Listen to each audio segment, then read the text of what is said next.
கோபி அருகே உள்ள தாசப்பகவுண்டன் புதூரில் செயல்பட்டு வரும் தமிழ்நாடு கிராம வங்கி முன்னாள் மேலாளர் மணிகண்டன் கையாடல் செய்த 345 சவரன் நகையை திருப்பி தருமாறு விவசாயிகள் விவசாய சங்கத்தினர் வங்கியை முற்றுகையிட்டு போராட்டம் நடத்தி வருகிறார்கள்.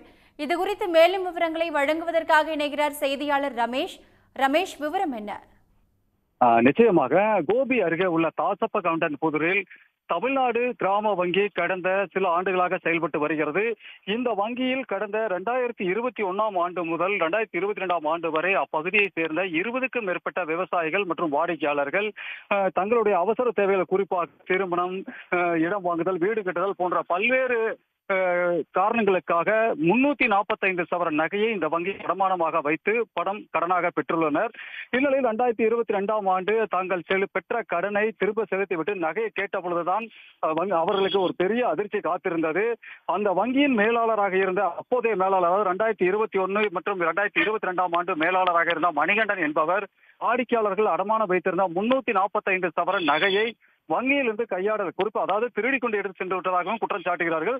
அந்த நகையை கையாடல் செய்து கோபி, அந்தியூர், சத்தியமங்கலம் உள்ளிட்ட பல்வேறு பகுதிகளில் உள்ள தேசிய வங்கிகள் மற்றும் நிதி நிறுவனங்கள், தனியார் நகை அடகு கடைகளிடம் அடமானம் வைத்துள்ளார்.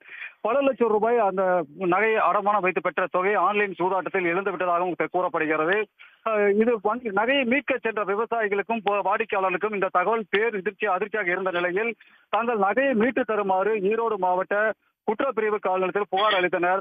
அதைத் தொடர்ந்து ஈரோடு குற்றப்பிரிவு போலீசார் நடத்திய விசாரணையில் மணிகண்டன் அடகு வைத்திருந்த அந்த பல்வேறு இடங்களில் அடகு வைத்திருந்ததற்கான ரசீதுகளை கைப்பற்றினர்.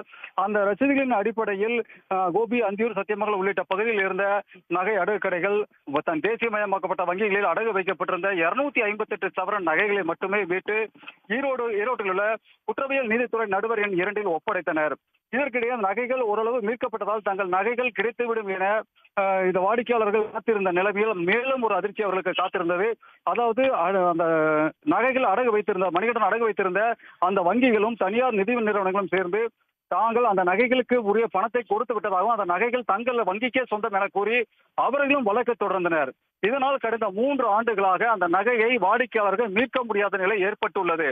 இதனால் பல முறை இந்த டிஜிபூரில் தமிழ்நாடு கிராம வங்கியை முற்றுகையிட்டு இந்த பொதுமக்கள், வாடிக்கையாளர்கள் போராட்டம் நடத்தியும் இதுவரை பயனில்லாத நிலையில் இன்று காலை வாடிக்கையாளர்களுடன் தமிழ்நாடு விவசாயிகள் சங்கமும் இணைந்து வங்கியை முற்றுகையிட்டு போராட்டத்தில் ஈடுபட்டு வருகின்றனர்.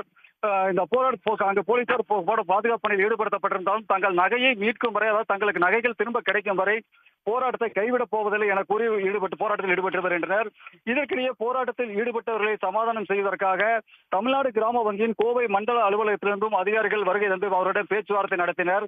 அதில் ஓரிரு தினங்களுக்குள் நகைகள் மீட்டு வழங்கப்படும் என உறுதியளித்திருந்தாலும் கூட அந்த நகைகள் திரும்ப கிடைக்கும் வரை போராட்டத்தை கைவிட முடியாது என கூறி தொடர்ந்து அதே வங்கி முன்பு நாற்காலியில் அமர்ந்தும் தரையில் அமர்ந்தும் போராட்டத்தில் ஈடுபட்டு வருகின்றனர்.